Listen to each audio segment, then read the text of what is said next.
Alright, so for this episode, it is GSG9 against the Taliban. So, which one's going to take the win here on who is deadliest? So, I got a lot of stuff to cover, including this weapons list, so I guess I should just get right into this. Alright, first off, short range. The Glock 17 against the Tokarev TT-33. My edge goes to the Glock. The Tokarev has been on the show twice already. One time in the Nazi Waffen-SS against the Viet Cong, and then returning in Saddam Hussein against Pol Pot. So it has been on the show twice already, but the Glock is in the hands of the more trained person, I think. The Taliban are pretty well trained in their own right. They train from when they're 11 or 12, and then they keep fighting until they die, which, now they're in their 30s, 40s, 50s, so they're pretty well trained by that time. But anyway, I gotta go with the Glock 17. Okay, mid-range, the Remington 870 against the Sega shotgun. Not sure if they actually used that, but I had to pick a shotgun for him, and I decided to give him that one. So anyway, Sega shotgun clearly takes this edge because it's it's semi-automatic. You don't really have to spend as much time with that pumping thing, so that's why I gotta go with Sega. Anyway, long range, the HK-G36 against the AK-47.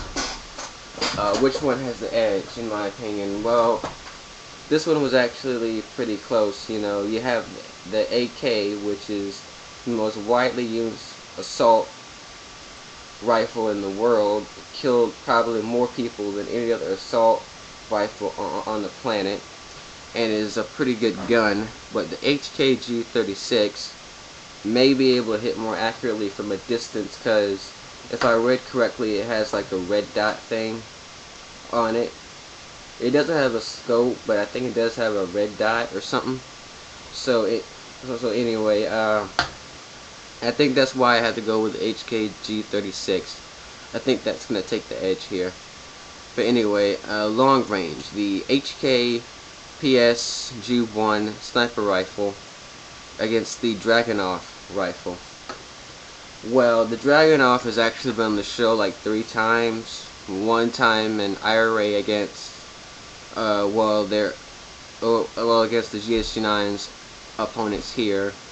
Another time when the Specialists returned to take on the IRA. Wait a minute, sorry, I got mixed up. The first time it was on the show was when Spetsnaz took on the Green Berets, not when the IRA took on the GSG9's opponents here. But anyway, moving on, and the last time it was on was in this Chinese adaptation of it. That was in, what was it? Oh yeah, the U.S. Army Rangers against the North Korean Special Operations Forces. So, it's been on the show 3 times, and it is a pretty good gun. But we're looking at which gun is going to be more accurate in the hands of the person who has it. So I think that's going to be the HK PSG-1, simply because the GSG-9, from what I understand from the show, pretty much sat down and handcrafted the perfect sniper rifle. So I gotta go with that. I think that takes the edge. Special weapons, the sting ball grenade against the knife of the extremists. So which one has the edge? Well, the knife can be attached to the end of a gun and do deadly things with that, and you don't even have to attach that to a gun, really. All you have to do is like wield that thing by hand and then stab a person to death. So I gotta go with that. I think that takes the edge. So explosive weapons, this one was kind of tricky because GSG9, like the SWAT, are not known for you know, they don't blow people up. They take the hostages, they get them out alive, and the bad guys, they usually take them in for questioning or interrogation. They only kill if they have to, so that's why this was kind of tricky, because they don't use those kind of things that often. But anyway, I decided to go with the MBB Armbrust, which is an anti-tank rocket. So, and it's pitting it up against the RPG-7 rocket launcher. So which one has the edge? Well, I haven't seen the Armbrust, but the RPG-7 has been on the show twice already.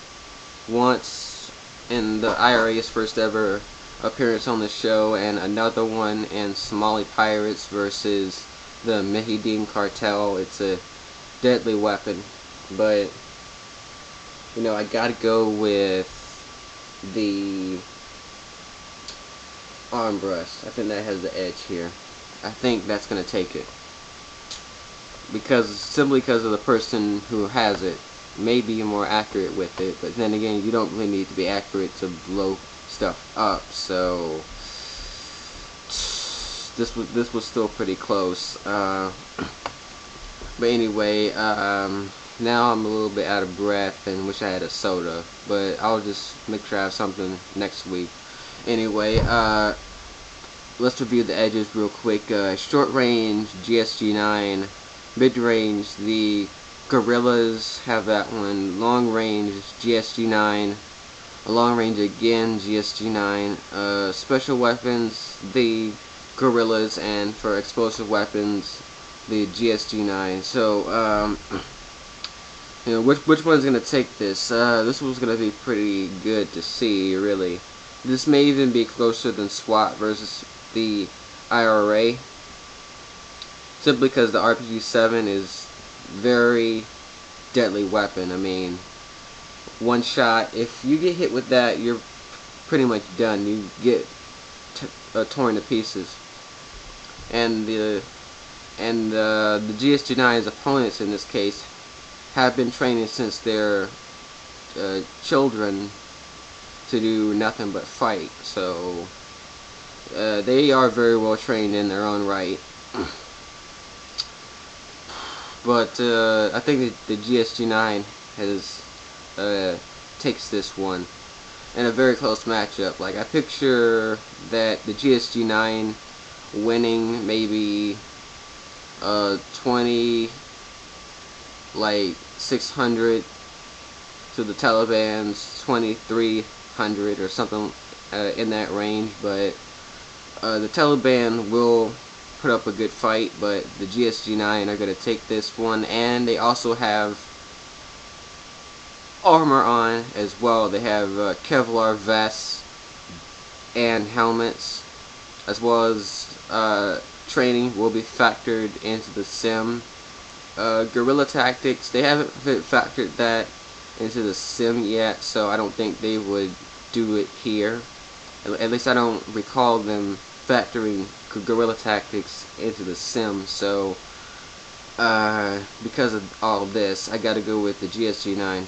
I think they're gonna take it. But anyway, thank you for watching. This has been B Mitch.